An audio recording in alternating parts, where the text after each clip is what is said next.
Hey guys, I'm Nisa Homey. Today I'm sharing a super healthy, tasty and crispy non-fried samosa recipe. This samosa is made without frying in the oil. No maida is used in this healthy samosa recipe.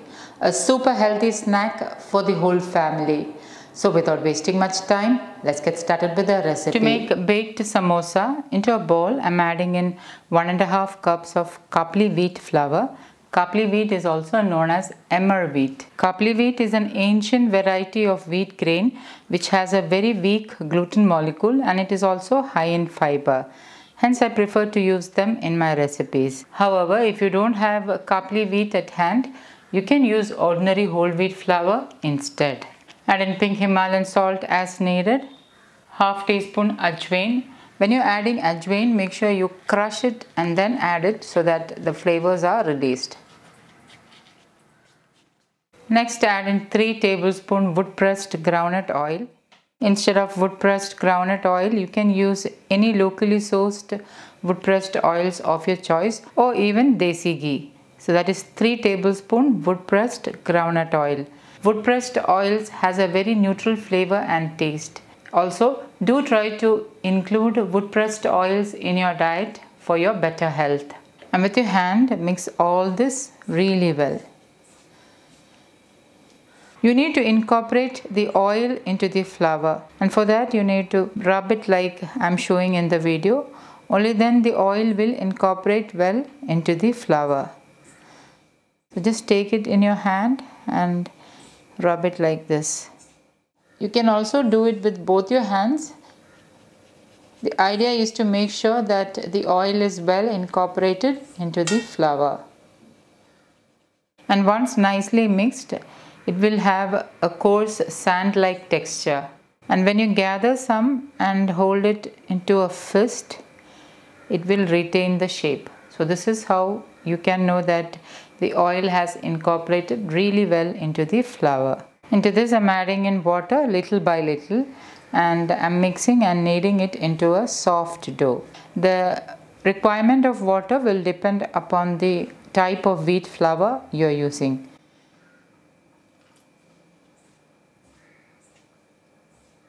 I used a total of half cup of water, room temperature water, and I'm kneading it into a soft dough.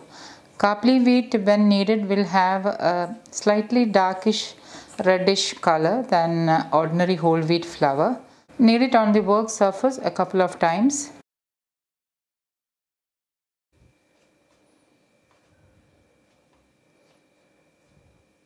And once the dough is soft, place it back into the bowl. Drizzle in wood pressed groundnut oil, about half a teaspoon, and coat the dough with the wood pressed groundnut oil. So this is to prevent the dough from drying out. Allow the dough to rest for about 30 minutes or until I get the other ingredients ready. To make the filling for the samosa, I am using 4 medium-sized boiled and cooled potatoes. So I'm going to peel the skin and lightly mash it with my hand. Now I know a lot of you cringe when you see potatoes in a recipe, thinking it is a vegetable not ideal for weight loss. The one good thing about boiled and cooled potatoes is that it is a good source of resistant starch. Resistant starch helps feed the good bacteria in your gut. Studies have shown that resistant starch can help with weight loss, benefits heart health, it improves digestive health, improves blood sugar management and insulin sensitivity. Cooked or boiled and cooled potatoes are a good source of resistant starch. So don't fear potatoes as much as you do. Just cook them, cool them and use them in your recipes. Also, reheating doesn't decrease the amount of resistant starch. Cooked and cooled rice is also a good source of resistant starch. I have mentioned about resistant starch in many of my videos. Please do check them out to understand more. And once the potatoes are peeled, crumble with your hand. Do not grate the potatoes using a grater. Just crumble it with your hands. So I have roughly crumbled the potatoes and I'm going to keep it aside. Into my stone grinder, I'm adding in 1 teaspoon whole black peppercorns and I'm crushing and powdering them. The black pepper is nicely ground. Into this I'm adding in 2 green chilies and a small piece of ginger. I'm roughly slicing the ginger and adding in. Green chili also I'm roughly slicing and adding in. And I'm crushing them along with the black pepper powder. Once ground, keep this aside. Heat a cast iron kadai with 1 tablespoon wood pressed groundnut oil. Once the oil is heated, add in 1 teaspoon saunf, also known as fennel seeds, half teaspoon jeera, also known as cumin seeds, 1/4 teaspoon hing, also known as asafoetida powder. This is homemade asafoetida powder. I've already shared how to make asafoetida powder at home. Please do check it out. And once it splutters, reduce the flame to the lowest and add in the ground ingredients. Give it a stir.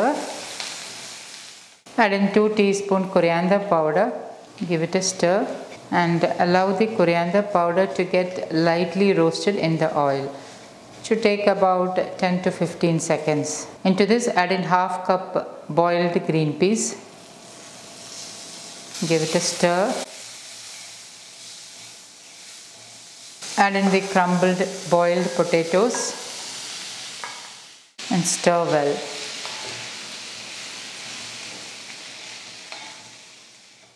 Add in pink Himalayan salt as needed. Stir well on and off, and once the potatoes starts to get heated, you can easily mash them with a spatula.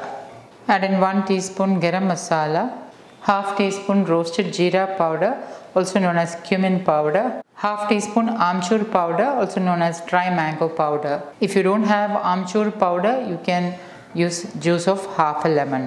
And lastly, I am finely chopping in a handful of coriander leaves.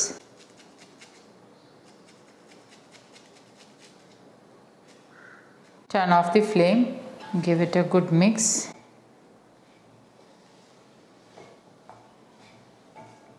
Transfer this to another container and allow it to cool completely. Now the best thing about this filling is that you can make ahead this and store in the refrigerator, and it will stay good for a couple of days in the refrigerator. So I'm going to allow it to cool down completely. Okay, now the dough has rested really well. So I'm going to transfer it to the work surface, and I'm going to knead it on the work surface a couple of times. Once kneaded, roll it into a log and divide into 5 equal portions. Transfer the divided dough back into the bowl and take 1 portion and roll it again on the counter surface. Then flatten it with your fingers into a round disc and roll it out into a round shape. There is no need to dust with any wheat flour.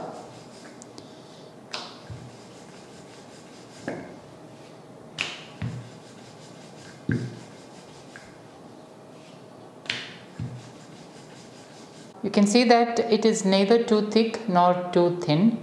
So this is how I prefer my samosas to be, neither too thick nor too thin. And now I am running a pizza cutter through the center and dividing it into half. You can also use a knife instead. Make a cone-like shape. Brush some water on the sides so that the sides are nicely sealed. There is no need to use any slurry with the wheat flour. Water is enough to seal the ends. Place some filling in the center. Brush some water on the sides and press and seal the ends. This is the shape of the samosa, ideal to bake in an oven. Now with a fork, make an indentation in the ends, on both the ends. I am also pricking the samosa with a fork. This is to allow the steam to release out so that the insides of the samosa are nicely cooked. Repeat the same thing with the next one also. Make sure that this end is tightly secured. Just press it. Brush some water on the ends and press it so that it stays secure. Place some filling in the center.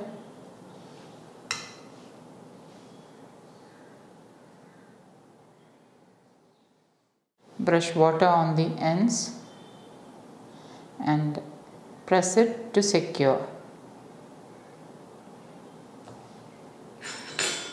With a fork, make an indentation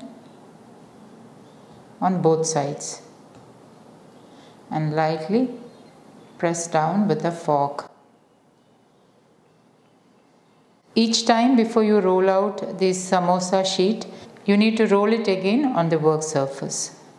To bake the samosas, I have lined my baking tray with parchment paper and I have placed the samosas onto the baking tray. My oven is preheated to 180 degrees Celsius and I'm going to place this in my oven and allow it to bake for about 30 to 40 minutes or until done. In between baking, that is after about 15 minutes, I will remove the tray and turn over the samosas. And then again I'll bake for another 15 to 20 minutes. Anyway, between 30 minutes to 40 minutes will be needed to bake this samosa. Oven temperature depends upon the type of oven you're using, so do keep an eye on it. Just before baking, brush some wood pressed groundnut oil on top. And I'm going to place it in my oven and bake for about 30 to 40 minutes or until done.